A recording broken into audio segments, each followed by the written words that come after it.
اعوذ باللہ من الشیطان الرجیم بسم اللہ الرحمن الرحیم۔ جی ناظرین کرام، آج ہم ایک حدیث شریف کا سلسلہ شروع کرنے جا رہے ہیں۔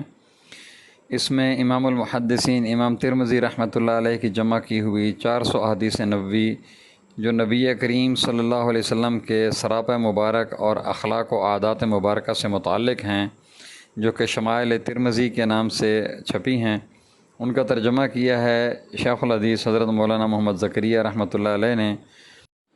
تو آج سے ہم شمائل ترمذی کا سلسلہ شروع کر رہے ہیں اپنے ناظرین کے لیے۔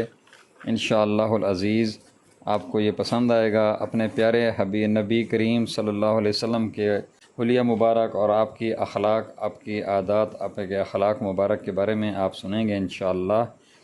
بسم اللہ الرحمن الرحیم، نحمدہ ونصلی علی رسولہ الکریم، الحمد للہ والسلام علی عبادہ الذین اصطفیٰ۔ حضور اقدس صلی اللہ علیہ وآلہ وسلم کے حلیہ مبارک کا بیان۔ فائدہ: مصنف رحمۃ اللہ علیہ نے اس باب میں وہ احادیث ذکر فرمائی ہیں جو حضور اقدس صلی اللہ علیہ وآلہ وسلم کے حلیہ مبارک کے بارے میں وارد ہوئی ہیں۔ حضور اقدس صلی اللہ علیہ وآلہ وسلم کی جمال مبارک کو کما حقہ تعبیر کر دینا یہ ناممکن ہے۔ نور مجسم کی تصویر کشی کرنا قابو سے باہر ہے، لیکن اپنی ہمت و وسعت کے موافق حضرات صحابہ کرام رضوان اللہ تعالی علیہم اجمعین نے اس کو ضبط فرمایا، جس کا کچھ بیان یہ ہے۔ قرطبی کہتے ہیں کہ حضور اقدس صلی اللہ علیہ وآلہ وسلم کا پورا جمال ظاہر نہیں کیا، ورنہ آدمی حضور صلی اللہ علیہ وآلہ وسلم کو دیکھنے کی طاقت نہ رکھتے۔ آنچ خوباں ہوا درند تو تنہا داری۔ حضرات صحابہ کرام رضوان اللہ تعالی علیہم اجمعین کا امت پر نہایت ہی بڑا احسان ہے کہ حضور صلی اللہ علیہ وآلہ وسلم کے کمالات معنوی علوم و معارف کے ساتھ ساتھ کمالات ظاہری حسن و جمال کی بھی امت تک تبلیغ فرمائی کہ یہ منہم و خیال یارے کے لیے معین اور مددگار ہوتا ہے۔ نامراد عاشق جب وصال سے محروم ہوتا ہے تو محبوب کے گھر بار اور خد و خال کو یاد کر کے اپنے کو تسلی دیا کرتا ہے اور عادات و حالات ہی سے دل بہلایا کرتا ہے۔ امام ترمذی رحمۃ اللہ علیہ نے ان میں سے 400 احادیث لے کر اس رسالہ کو مرتب فرمایا اور ان 400 احادیث کو 56 بابوں پر تقسیم فرمایا۔ 56 بابوں پر تقسیم فرما کر اس باب اول میں 14 حدیثیں ذکر فرمائیں۔ حدیث نمبر 1۔ حدیث نمبر 1 کا ترجمہ کا مفہوم اس طرح سے ہے۔ حضرت انس رضی اللہ تعالیٰ عنہ فرماتے ہیں کہ حضور اقدس صلی اللہ علیہ وآلہ وسلم نہ بہت لمبے قد کے تھے، نہ پستہ قد جس کو ٹھگنا کہتے ہیں، بلکہ آپ کا قد مبارک درمیانہ تھا، اور نیز رنگ کے اعتبار سے نہ بالکل سفید تھے چونا کی طرح، نہ بالکل گندم گوں کے سانولا پن آ جائے، بلکہ 14ویں رات کے چاند سے زیادہ روشن پر نور اور کچھ ملاحت لیے ہوئے تھے۔ حضور اقدس صلی اللہ علیہ وسلم کے بال نہ بالکل سیدھے تھے، نہ بالکل پیچ دار، بلکہ ہلکی سی پیچیدگی اور گھنگریالا پن تھا۔ 40 برس کی عمر ہو جانے پر حق تعالی شانہ نے آپ کو نبوت سے سرفراز فرمایا اور پھر 10 برس مکہ مکرمہ میں رہے۔ اس میں کلام ہے، جیسا کہ فوائد میں آتا ہے۔ اس مدت کے درمیان میں حضور اقدس صلی اللہ علیہ وآلہ وسلم پر وحی بھی نازل ہوتی رہی۔ اس کے بعد 10 سال مدینہ منورہ میں قیام فرمایا اور پھر 60 سال کی عمر میں حضور صلی اللہ علیہ وآلہ وسلم نے وصال فرمایا۔ اس وقت آپ صلی اللہ علیہ وسلم کے سر اور آپ کی داڑھی مبارک میں 20 بال بھی سفید نہ تھے۔ اس کا مفصل بیان باب فی شیب رسول اللہ صلی اللہ علیہ وسلم میں آئے گا۔ فائدہ: حضور اقدس صلی اللہ علیہ وسلم کا قد مبارک درمیانہ تھا، لیکن میانہ پن کے ساتھ کسی قدر طول کی طرف مائل۔ چنانچہ ہند بن ابی حالہ رضی اللہ تعالیٰ عنہ وغیرہ کی روایت میں اس کی تصریح ہے۔ ان دونوں روایتوں پر اس حدیث سے اشکال ہوتا ہے جس میں آیا ہے کہ حضور صلی اللہ علیہ وسلم جب کسی جماعت میں کھڑے ہوتے تو سب سے زیادہ بلند نظر آتے، لیکن یہ درازی قد کی وجہ سے نہ تھا بلکہ معجزہ کے طور پر تھا، تاکہ حضور اکرم صلی اللہ علیہ وسلم جیسا حضور اکرم صلی اللہ علیہ وآلہ وسلم سے جیسا کمالات معنویہ میں کوئی بلند نہیں ہے، اسی طرح صورت ظاہری میں بھی کوئی بلند محسوس نہ ہو۔ نیز حضور اقدس صلی اللہ علیہ وآلہ وسلم کا نبوت کے بعد مکہ مکرمہ میں قیام 10 برس اس حدیث میں ذکر ہوا ہے، اور اسی بنا پر حضور صلی اللہ علیہ وسلم کی عمر 60 سال کی ذکر کی گئی ہے، لیکن یہ روایت ان سب روایات کے خلاف ہے جس میں حضور صلی اللہ علیہ وسلم کا قیام 13 برس بتلایا گیا ہے اور 63 سال کی عمر ذکر کی گئی ہے۔ بعض روایات میں 65 سال کی عمر آئی ہے، چنانچہ اواخر کتاب میں تینوں روایتیں آنے والی ہیں۔ امام بخاری رحمۃ اللہ علیہ فرماتے ہیں کہ 63 سال کی روایتیں زیادہ ہیں۔ علماء نے ان احادیث میں دو طرح جمع فرمایا ہے۔ اول یہ کہ حضور صلی اللہ علیہ وسلم کو 40 سال کی عمر میں نبوت ملی اور 3 سال بعد رسالت ملی، اس کے 10 سال بعد مکہ مکرمہ میں قیام ہوا۔ اس بنا پر اس حدیث میں ان 3 سال کا ذکر چھوٹ گیا جو نبوت اور رسالت کے درمیان تھے۔ دوسری توجہ یہ کی جاتی ہے کہ عموماً اعداد میں کثر کو شمار نہیں کیا جایا کرتا، اسی بنا پر حضرت انس رضی اللہ تعالیٰ عنہ کی روایت میں دونوں جگہ دہائیاں ذکر کر دیں اور کثر کو چھوڑ دیا، اور 65 سال والی روایات میں سن ولادت اور سن وفات کو مستقل شمار کیا گیا۔ غرض سب روایات کا حاصل ایک ہی ہے، اور چونکہ حضور صلی اللہ علیہ وسلم کی عمر شریف اصح قول کے موافق 63 سال کی ہوئی ہے، اس لیے باقی روایات کو بھی اسی طرح راجع کیا جائے گا۔ حدیث نمبر 2 کے ترجمہ کا مفہوم کچھ اس طرح سے ہے۔ دوسری روایت میں بھی حضرت انس رضی اللہ تعالیٰ عنہ سے مروی ہے کہ حضور صلی اللہ علیہ وسلم درمیانہ قد تھے، نہ زیادہ طویل نہ کچھ ٹھگنے، نہایت خوبصورت معتدل بدن والے حضور صلی اللہ علیہ وسلم کے بال نہ بالکل پیچیدہ تھے نہ بالکل سیدھے، بلکہ تھوڑی سی پیچیدگی اور گھنگریالا پن تھا۔ نیز آپ گندمی رنگ تھے۔ جب حضور صلی اللہ علیہ وآلہ وسلم راستہ چلتے تو آگے کو جھکتے ہوئے چلتے۔ فائدہ: اس حدیث میں خود حضرت انس رضی اللہ تعالیٰ عنہ حضور صلی اللہ علیہ وآلہ وسلم کے رنگ مبارک کو گندمی فرماتے ہیں۔ پہلی روایت بھی حضرت انس رضی اللہ تعالیٰ عنہ کی تھی، اس میں اس کی نفی کی گئی تھی، وہاں ترجمہ میں اس کی طرف اشارہ بھی کر دیا تھا۔ دونوں میں کچھ تعارض نہیں، حاصل دونوں روایتوں کا یہ ہے کہ حضور صلی اللہ علیہ وسلم کا رنگ بالکل گندمی نہیں تھا کہ جس کی وجہ سے روشنی اور حسن میں کچھ کمی آئے، بلکہ وہ چمک دمک اور خوب روئی تھی کہ اپنے ساتھ تھوڑی سی گندمیت کو بھی ملائے ہوئے تھی۔ نیز اس حدیث میں حضور صلی اللہ علیہ وسلم کی رفتار کے بارے میں یتکفا کا لفظ واقع ہوا ہے۔ اس کے ترجمہ میں علماء کے مختلف اقوال ہیں۔ بعض لوگ جلدی چلنے کا ترجمہ فرماتے ہیں اور بعض لوگ آگے کو جھکنے کا ترجمہ کرتے ہیں، اور بعض شراح قوت سے قدم اٹھانے کا ترجمہ کرتے ہیں۔ تینوں ترجمے صحیح ہیں، اس لیے کہ حضور صلی اللہ علیہ وسلم کی رفتار تینوں صفتوں کے ساتھ متصف ہوتی تھی، اور لفظ بھی تینوں معنی کو متحمل ہے۔ حضور صلی اللہ علیہ وسلم تیز رفتاری کے ساتھ چلتے تھے، محبوبین زمانہ کی طرح عورتوں کی چال نہیں چلتے تھے۔ نیز حضور صلی اللہ علیہ وسلم کی عادت جھک کر چلنے کی تھی، متکبرانہ رفتار، سینہ نکال کر نہیں چلتے تھے۔ نیز مردانہ رفتار، پاؤں زمین سے اٹھا کر چلتے تھے، نہ کہ زمین پر پاؤں گھسیٹتے ہوئے چلیں۔ حدیث نمبر 3 کے ترجمہ کا مفہوم کچھ اس طرح سے ہے۔ حضرت براء بن عازب رضی اللہ تعالیٰ عنہ فرماتے ہیں کہ حضور صلی اللہ علیہ وآلہ وسلم ایک مرد میانہ قد تھے، قدر درازی مائل، جیسا کہ پہلے گزر چکا۔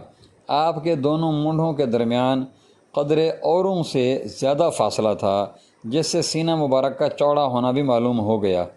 گنجان بالوں والے تھے جو کان کی لو تک آتے تھے۔ آپ پر ایک سرخ دھاری کا جوڑا یعنی لنگی اور چادر تھی۔ میں نے آپ سے زیادہ حسین کبھی کوئی چیز نہیں دیکھی۔ فائدہ: اس حدیث میں رجلاً مربوعہ کا لفظ ہے، جس کا ترجمہ جیم کے پیش لفظ کے ساتھ مرد کا کیا گیا ہے۔ یہ صحیح ہو سکتا ہے۔ اس قسم کے الفاظ کلام عرب میں ربط کے واسطے آ جاتے تھے، لیکن چونکہ اس میں کوئی خاص صفت ظاہر نہیں ہوتی، اس لیے محدثین کی رائے ہے کہ یہ لفظ جیم کے زیر کے ساتھ ہے، جس کے معنی سیدھے پن اور ٹیڑھے پن کے درمیان کے ہیں۔ یہ بھی ہو سکتا ہے کہ اس صورت میں یہ صفت حضور صلی اللہ علیہ وآلہ وسلم کے مبارک بالوں کی ہوگی، جیسا کہ پہلے گزر چکا کہ حضور صلی اللہ علیہ وسلم کے بال مبارک کچھ تھوڑی سی پیچیدگی لیے ہوئے تھے۔ اس حدیث سے بعض علماء نے سرخ کپڑے کا مرد کے لیے مطلقاً پہننا جائز قرار دیا ہے۔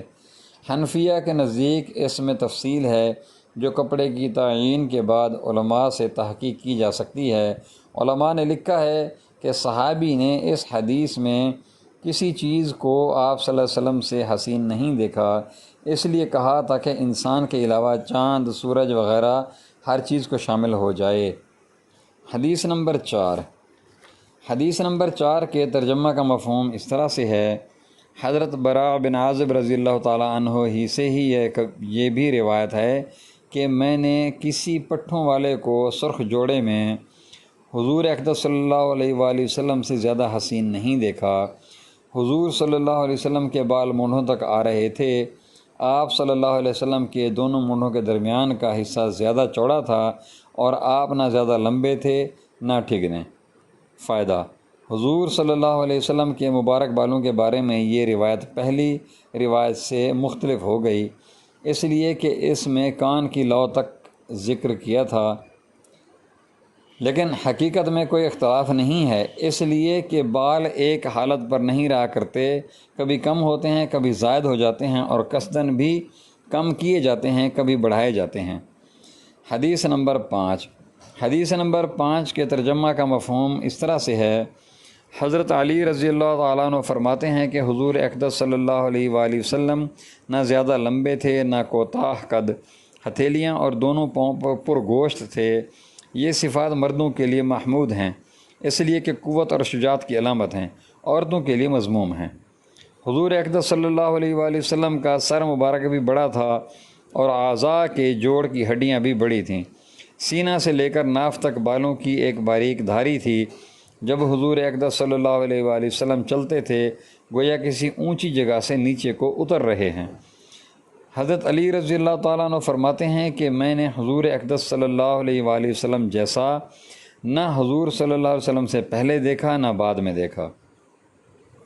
فائدہ: اس قسم کی عبارت سے کہ میں نے فلاں جیسا کبھی نہیں دیکھا مبالغہ مقصود ہوا کرتا ہے اس کے مثل نہ ہونے میں، لیکن حضور صلی اللہ علیہ وسلم کے اوصاف میں مبالغہ نہیں، اس لیے کہ وہاں کمال جمال ہی تعبیر سے باہر ہے۔ مناوی نے لکھا ہے کہ ہر شخص یہ اعتقاد رکھنے کا مکلف ہے کہ حضور اقدس صلی اللہ علیہ وآلہ وسلم کا جسم مبارک جن اوصاف جمیلہ کے ساتھ متصف ہے، کوئی دوسرا ان اوصاف میں حضور صلی اللہ علیہ وآلہ وسلم جیسا نہیں ہو سکتا، اور یہ محض اعتقادی چیز نہیں ہے۔ سیر احادیث و تواریخ کی کتابیں اس سے لبریز ہیں کہ حق تعالی شانہ نے کمالات باطنیہ کے ساتھ جمال ظاہری کو بھی علی الوجہ الاتم عطا فرمایا تھا۔ حضرت عائشہ رضی اللہ تعالیٰ عنہ سے 2 شعر نقل کیے گئے ہیں جن کا مطلب یہ ہے کہ زلیخا کی سہیلیاں اگر حضور اقدس صلی اللہ علیہ وسلم کے چہرہ انور کو دیکھ لیتیں تو ہاتھوں کے بجائے دلوں کو کاٹ لیتیں۔ بالکل سچ فرمایا۔ صحابہ رضی اللہ تعالیٰ عنہم مرد و عورت حضور اقدس صلی اللہ علیہ وسلم کے عشق میں جس قدر غرق تھے، اس کا کچھ شائبہ دیکھنا ہو تو حضرت شیخ کی کتاب حکایت صحابہ کا باب نمبر 8 دیکھیں۔ حدیث نمبر 6۔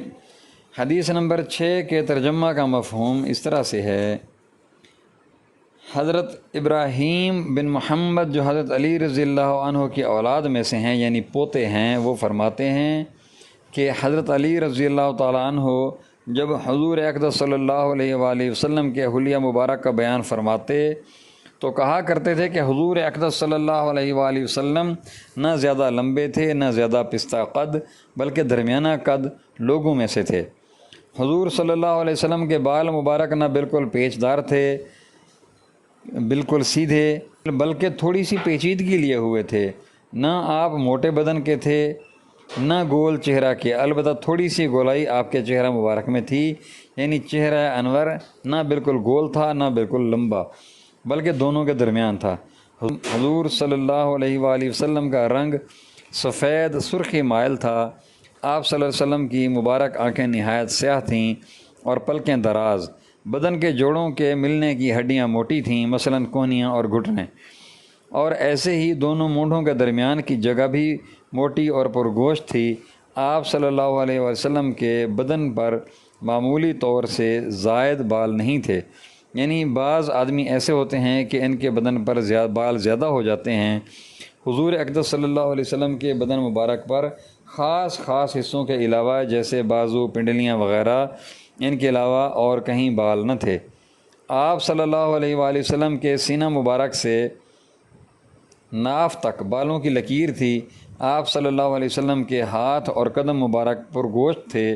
آپ صلی اللہ علیہ وسلم تشریف لے چلتے تو قدموں کو قوت سے اٹھاتے، گویا کہ پستی کی طرف چل رہے ہیں۔ جب آپ صلی اللہ علیہ وآلہ وسلم کسی کی طرف توجہ فرماتے تو پورے بدن مبارک کے ساتھ توجہ فرماتے، یعنی یہ کہ صرف گردن پھیر کر کسی کی طرف متوجہ نہیں ہوتے تھے، اس لیے کہ اس طرح دوسرے کے ساتھ لاپرواہی ظاہر ہوتی ہے اور بعض اوقات متکبرانہ حالت ہو جاتی ہے، بلکہ سینہ مبارک سمیت اس طرف توجہ فرماتے۔ بعض علماء نے اس کا مطلب یہ بھی فرمایا ہے کہ جب آپ توجہ فرماتے تو تمام چہرہ مبارک سے فرماتے، کنکھیوں سے نہیں ملاحظہ فرماتے تھے، مگر یہ مطلب اچھا نہیں۔ آپ صلی اللہ علیہ وسلم کے دونوں مبارک شانوں کے درمیان مہر نبوت تھی۔ آپ صلی اللہ علیہ وسلم ختم کرنے والے تھے نبیوں کے۔ آپ صلی اللہ علیہ وسلم سب سے زیادہ سخی دل والے تھے اور سب سے زیادہ سچی زبان والے، سب سے زیادہ نرم طبیعت والے اور سب سے زیادہ شریف گھرانے والے تھے۔ غرض آپ صلی اللہ علیہ وسلم دل و زبان، طبیعت، خاندان، اوصاف ذاتی اور نسبی ہر چیز میں سب سے افضل تھے۔ آپ صلی اللہ علیہ وآلہ وسلم کو جو شخص یکایک دیکھتا مرعوب ہو جاتا تھا، یعنی آپ کا وقار اس قدر زیادہ تھا کہ اول وہلہ میں دیکھنے والا رعب کی وجہ سے ہیبت میں آ جاتا تھا۔ اول تو جمال و خوبصورتی کے لیے بھی رعب ہو جاتا، اس کے ساتھ ساتھ جب کمالات کا اضافہ ہو تو پھر رعب کا کیا پوچھنا۔ اس کے علاوہ حضور اقدس صلی اللہ علیہ وآلہ وسلم کو جو مخصوص چیزیں عطا ہوئیں ان میں رعب بھی اللہ تعالیٰ کی طرف سے عطا کیا گیا، اور جو شخص پہچان کر میل جول کرتا تھا وہ آپ صلی اللہ علیہ وسلم کے اخلاق کریمہ، اوصاف جمیلہ کا گھائل ہو کر آپ صلی اللہ علیہ وآلہ وسلم کو محبوب بنا لیتا تھا۔ آپ کا حلیہ بیان کرنے والا صرف یہ کہہ سکتا ہے کہ میں نے حضور صلی اللہ علیہ وآلہ وسلم جیسا با جمال، با کمال نہ حضور صلی اللہ علیہ وآلہ وسلم سے پہلے دیکھا نہ بعد میں دیکھا۔ وما علینا الا البلاغ المبین۔ جزاکم اللہ خیر۔ جی ناظرین کرام، یہ ہمارا پہلا سبق تھا حضور صلی اللہ علیہ وآلہ وسلم کے اخلاق اور اوصاف کے حوالے سے، اور انشاءاللہ یہ سلسلہ جاری رہے گا۔ آپ سے گزارش ہے کہ آپ ہمارے چینل کو لائک کریں، سبسکرائب کریں اور گھنٹی کے نشان کو دبا دیں۔